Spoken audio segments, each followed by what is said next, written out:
I was just trying to enjoy my usual morning coffee, thinking about client calls, when Mr. Harrison, my new boss, walked in. "Alice, your role is replaceable," he said, flatly. My stomach twisted, but a weird calm settled in. He had no idea just how wrong he was, or how much his words would come back to bite him. That the very thing he dismissed would end up making them lose everything. Before we continue, tell me in the comments, where are you watching from? I would love to know. My name is Alice, and for 7 years, I was the one who made things work at our small financial advisory firm, Sterling Wealth. Not the fancy advisor who brought in big bucks, but the quiet engine behind the scenes.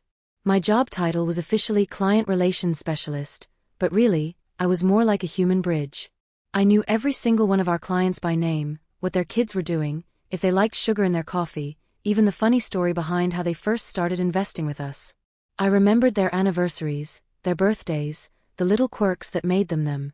I was the first person they called with a question, the one who calmed their worries when the market got shaky, the one who remembered which of their grandkids was starting college next year and needed that extra planning. My role was about trust, about making them feel seen and valued, not just as numbers on a spreadsheet, but as real people. My colleagues, David, a senior advisor, and Leo, who handled operations, often said I was the glue that held our client base together. Even Brenda in HR once told me, laughing, "Alice, if you ever leave, we are all in trouble." I loved my job. I felt important, even if my salary was not as big as the advisor's. My work was meaningful, and I knew I made a real difference every day. Things started to feel different when we heard our old managing partner, Mr. Miller, was retiring. He was a good man, steady and fair. We all knew changes would come with someone new, but we did not expect Mr. Harrison. He walked in like a storm, all crisp suits and sharp angles. His first email to the team was about optimizing efficiency and streamlining workflows. Big words that made me feel a bit uneasy. The first all-staff meeting was the real turning point. Mr. Harrison stood at the head of the polished conference table, his eyes sweeping over us like we were pieces on a chessboard. He spoke about new software, about reducing redundant roles, and about focusing on core revenue-generating activities. That is when he looked right at me, or so it felt. He talked about how technology could replace many manual processes, how personal touches were inefficient. He said loud and clear, "We need to be clear-eyed here, folks. Every role in this company, no matter how specialized, must be seen as potentially replaceable if it does not directly contribute to scalable growth." My face felt hot. Replaceable. That word hung in the air, heavy and stinging. I had poured my heart into this company for years, building those relationships, making our clients feel like family. And he just dismissed me, with a single word. It was a humiliation, a public stripping away of my value. I saw David shoot me a quick, worried glance. Leo looked down at his notes. Brenda looked uncomfortable. But something else happened inside me then, something unexpected. A strange, quiet resolve. Humiliation, yes, but also a growing spark of defiance. He thought I was replaceable? He had no idea what I actually did, what my replaceable role truly meant to this company. He would learn. One way or another, he would learn. I felt a weird calm, like a quiet storm brewing, ready to unleash its power. I took a deep breath, and I just watched him, listened to his grand plans, and decided to keep my own counsel. Mr. Harrison wasted no time putting his plans into action. He started with the client database. He wanted everything centralized, automated. He scheduled a meeting with me specifically to discuss my processes.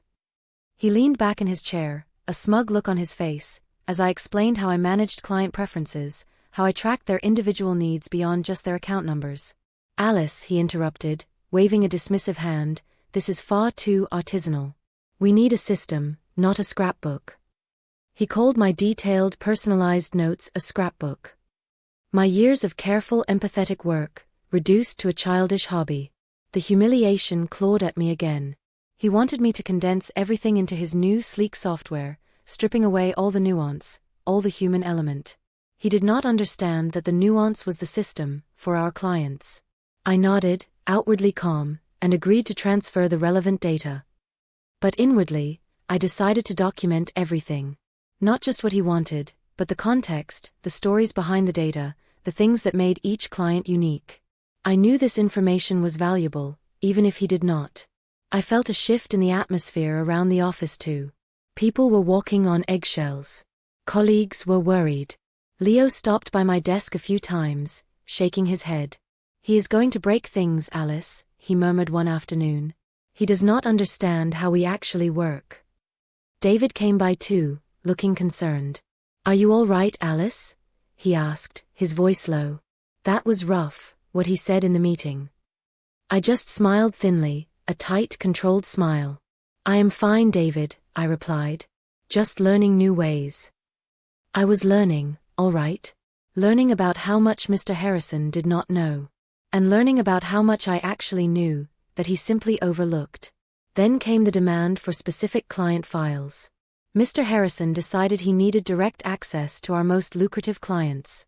He sent me an email, copying Brenda and Leo, asking me to transfer the physical files and all digital contact information for our top 10 clients directly to his office. "I will be personally overseeing these relationships moving forward, Alice," the email read. "Your services will no longer be required for these specific accounts." He was cutting me out, plain and simple. He was trying to take over the very heart of my work. It felt like a punch, but also an opportunity. I complied, of course. I handed over the files, organized and complete, just as he had asked. But what he did not get was that the files were only part of it. The real value, the real relationship, was in my head, in my memory, in my personal connection with each of those people. He could take the paper, but he could not take the trust. I watched him walk away with the stacks of folders, a quiet satisfaction starting to bloom within me. He thought he had all the pieces, but he was missing the most important one, me. The weeks that followed were a strange dance. Mr. Harrison, true to his word, began trying to manage my clients himself. He also delegated some of them to the newer, less experienced advisors, people who had only been with Sterling Wealth for a few months. He thought it was an efficient use of resources. I saw it as a recipe for disaster. The new software he pushed, a flashy system designed for larger, more impersonal firms, was not equipped to handle the intricate personalized notes I used to keep. It logged basic transactions, yes, but it completely missed the fact that Mrs. Peterson preferred a call to an email, or that Mr. Davies liked to talk about his antique car collection before diving into market trends. These were the details that built loyalty, the things that made clients feel valued. Slowly, almost imperceptibly at first, the calls started coming. Not to Mr. Harrison, but to my direct line. Mrs. Peterson was the first. "Alice dear," she began, her voice a little flustered, "I just had a call with someone new, a Mr. Finch, about my portfolio, and honestly, I am a bit confused. He was asking about my risk tolerance, which I have explained a dozen times over the years. Do you know what is going on?" I felt a familiar pang in my chest, a mix of sympathy for Mrs. Peterson and a grim satisfaction. "Oh, Mrs. Peterson," I said, my voice gentle and professional, "Mr. Harrison is restructuring things a bit. He has asked that I redirect all client inquiries for your account to him directly. Let me give you his number, and he will be able to help." I gave her his number, of course, exactly as I was told. But I made a mental note. This was the first crack. Then came Mr. Davies, sounding annoyed. "Alice, what is this new system? I have been trying to reach someone about my dividend payout for 2 days. And this new young man, he does not seem to know anything about my history with the firm." Again, I calmly redirected him to Mr. Harrison. Each call was a wait, what? Moment for me. These were loyal clients, confused and frustrated. I could feel the tension building. Then came the big one. Horizon Corporation.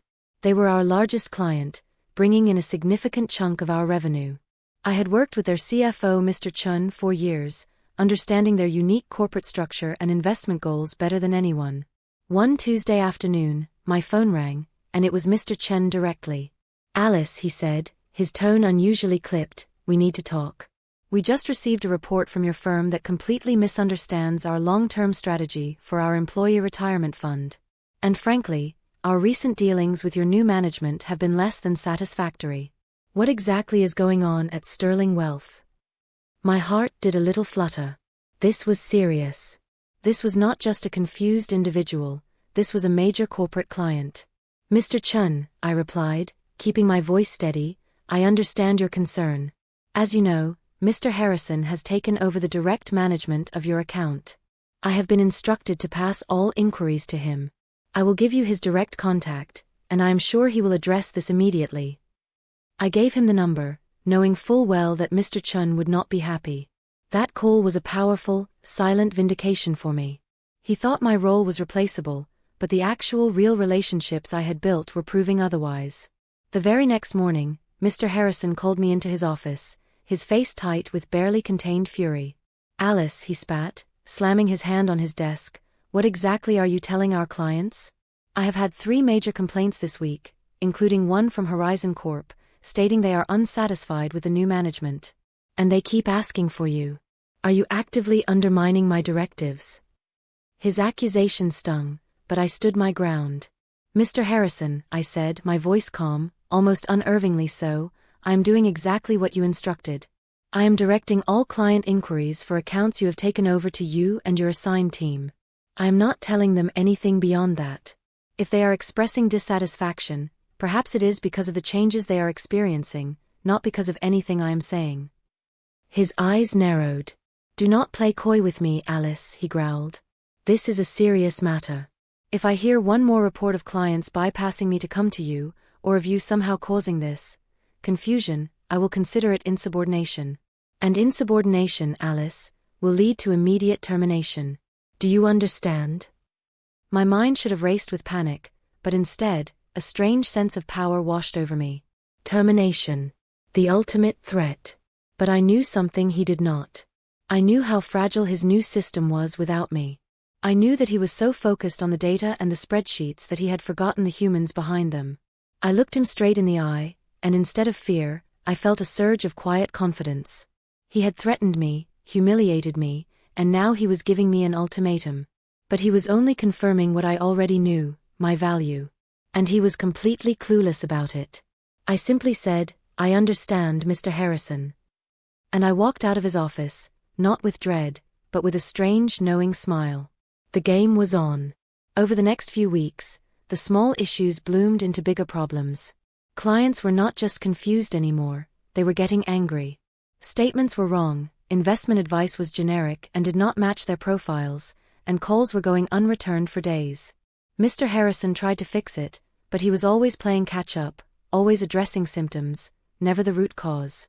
He did not have the deep personal rapport, the history, or the intuitive understanding of each client that I possessed.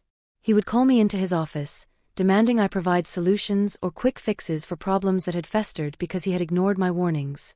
He even tried to get me to train new hires to do my specific role, but it was too complex, too nuanced for a quick transfer of knowledge. It was not a set of tasks, it was a way of being with people. He could not put that into a training manual. Leo and David started to look genuinely stressed. Leo stopped by my desk again, looking pale. "Alice," he whispered, "Mrs. Davies just called me, screaming about a major error in her quarterly report. She said Mr. Harrison promised her a return that is completely unrealistic based on her risk profile. She is threatening to pull her account." David just shook his head, looking tired. "This is a mess, Alice. A complete, unmitigated mess. He is destroying years of goodwill." I just listened, offering sympathetic sounds, but inside, I felt a quiet certainty. The humiliation I had felt was now being replaced by a sense of impending vindication. They needed me. They just did not know it yet. The cracks were not just showing anymore, they were widening into gaping chasms. The pressure on Mr. Harrison mounted visibly. He grew more agitated, his face constantly flushed. The complaints were now reaching the senior partners, Mr. Sterling and Ms. Wealth, whose names were literally on the door. He began to escalate his threats against me, blaming me for the instability he had created. One particularly tense afternoon, he called me into his office for a formal meeting, with Brenda from HR sitting silently in the corner, looking uncomfortable. "Alice," he began, his voice barely controlled, "your performance has been unsatisfactory. Your lack of cooperation, your apparent inability to adapt to new processes, and the continued client confusion, which I can only attribute to your previous methods, are unacceptable." He pushed a document across the desk. It was a formal performance improvement plan. A thinly veiled step towards termination. "This plan," he continued, jabbing a finger at the paper, "outlines clear metrics you must meet within the next 30 days. Failure to do so will result in the termination of your employment. This is your final warning, Alice. He looked at me, expecting to see panic, fear, perhaps even tears. But I just looked at the document, then at him. And I smiled. Not a nervous smile, but a genuine, knowing smile. A small, serene smile that unsettled him. His jaw tightened. "Do you find something amusing about this, Alice?" he demanded. "Because I assure you, your job is very much on the line." My smile remained. "No, Mr. Harrison," I said, my voice soft, "I just find it interesting. I understand what you are saying." I understood perfectly. He thought he was cornering me, but he was only walking further into the trap he had laid for himself. This was not a threat to me, it was the final desperate move of a man who was utterly lost. 2 days later, the storm broke. It started with an email, a blunt notification from Horizon Corporation. They were withdrawing their entire investment portfolio from Sterling Wealth, effective immediately. The reason cited? A complete lack of personalized service and a fundamental misunderstanding of our corporate financial objectives by current management. The email was addressed to the senior partners, with Mr. Harrison and myself CC'd. A literal "wait, what?" moment echoed through the firm. This was not a small client, this was a cornerstone, a $2 million portfolio. Panic erupted. Phones began ringing off the hook. Within hours, other major clients followed suit. One after another, the dominoes fell. Mrs. Peterson called Leo directly, heartbroken, to say she was moving her life savings elsewhere. Mr. Davies sent a terse email stating he had lost confidence. The $2 million client portfolio collapsed was not an exaggeration, it was an understatement of the immediate, widespread devastation. The sheer speed and scale of the collapse were staggering, even to me. Mr. Harrison was frantic. I saw him running between his office and the senior partners' offices, his face pale, his suit rumpled. The hum of the office, usually a steady background noise, was replaced by hushed, urgent conversations and the frantic ring of phones that were not being answered quickly enough. It was a disaster, a self-inflicted wound brought on by one man's arrogance and blindness. The firm was in crisis. My humiliation was avenged, not by anything I had done maliciously, but by the natural consequences of his actions.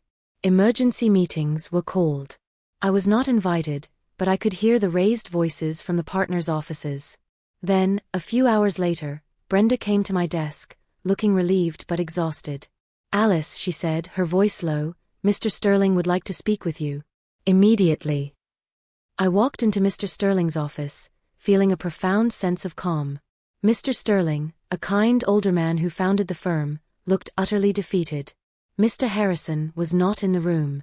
"Alice," Mr. Sterling began, his voice heavy, we have made a terrible mistake. Mr. Harrison's initiatives have alienated our core client base. We are in a very difficult position." He looked at me, his eyes pleading. "We need your help, Alice. Not to go back to your old role, not to manage these accounts directly. But we need your insight. We need you to consult with us. To tell us what went wrong, and how we can even begin to salvage anything." I sat down, no triumph in my voice, just a quiet authority that came from knowing the truth. I laid out the issues clearly, calmly, without a trace of "I told you so." I explained that financial advisory was not just about numbers, it was about relationships, about trust, about understanding the human story behind each portfolio. I spoke about the specific needs of Horizon Corp., of Mrs. Peterson, of Mr. Davies, things that were impossible to capture in a new impersonal software system. Mr. Sterling and Ms. Wealth listened intently, their expressions grim. Mr. Harrison was removed from his position that very day. His grand experiment had failed spectacularly. I did not go back to my old role. Instead, I accepted an offer for a new position, Director of Client Experience. My job was not just to manage clients, but to build and oversee a team that understood the value of deep client relationships. I trained new staff, embedding the principles of personalized service and empathy into their core duties. The firm learned a hard, expensive lesson. They realized that my replaceable role was not just essential, it was the bedrock of their entire business. I was no longer an invisible engine, I was a recognized and valued leader. I was finally respected for my true value, not just my output, but for my unique ability to connect with people. And as for Mr. Harrison, I heard he took a job at a much smaller, less prestigious firm, probably still wondering what hit him. He certainly learned that some things, some people, are not replaceable after all. So, what do you think? Did they deserve what happened? Let me know your thoughts below.